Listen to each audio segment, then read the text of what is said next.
বছর 70 বছর বয়স হয়ে গেছে, they want to do something, still they want to require English। আর দিন যত যাচ্ছে ইংলিশের ডিমান্ড তত বাড়তেছে। তোমরা কি বুঝতে পারতেছো? এই যে ChatGPT, DeepSeek করে অনেক কিছু লিখে ফেলে, ওরা বহুত ভুল লেখে না, ওরা লিখে ও কি করে তোমার কাজ কমায় দেয়। বাট তাকে কন্ট্রোল করে যদি ইংলিশ, তোমাকে ভালো ইংলিশ জানতে হবে। তুমি জানো না যে ওরা কি করবেন ভুল করে, এই কারণে তোমাকে শিখতে হবে তার এটা ধরার জন্য। পৃথিবীতে ইংরেজির যে কি চাহিদা, $1 বিলিয়ন মার্কেট। আমরা একটা গবেষণা করেছিলাম ইংলিশের মার্কেট প্লেস নিয়ে।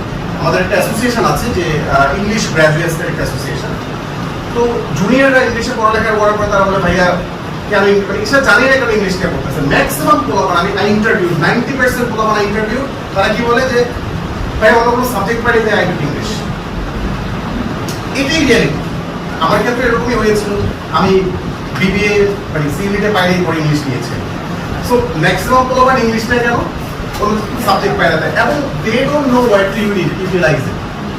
তারা জানেও না যে কি করবে, কোথায় কাজে লাগাবে ইংলিশে। তারা মনে করে ইংলিশের কোনো ফিল্ড নেই, ইংলিশের একটাই ফিল্ড শুধু টিচিং।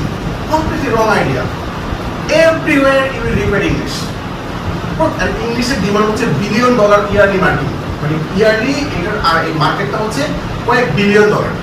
এই পরিমাণ তুমি যদি ভালো ইংলিশ শিখতে পারো, শুধু এই ভালো ইংলিশ শিখে তুমি কি পরিমাণ আর্ন করতে পারবে কেন ইমাজিন, ঘরে বসে বসে। যত নিউজ পেপার হচ্ছে, যত প্রতিষ্ঠান হচ্ছে, প্রত্যেকের প্রোফাইল লিখতে হয় ইংলিশে, সবকিছু লিখতে হয় ইংলিশে। এই যে ইমেল লিখতে হয়, ইংলিশ লিখতে হয়, সবাই পারে না লিখতে। ধরো তুমি ChatGPT দিয়ে লেখাবা, ChatGPT লেখা তো তোমার রোবটে কি হবে, ওইটা আবার মডিফাই করতে হবে না? তাহলে ওইটাকে বোঝার জন্য তোমাকে ভালো ইংলিশ জানতে হবে না?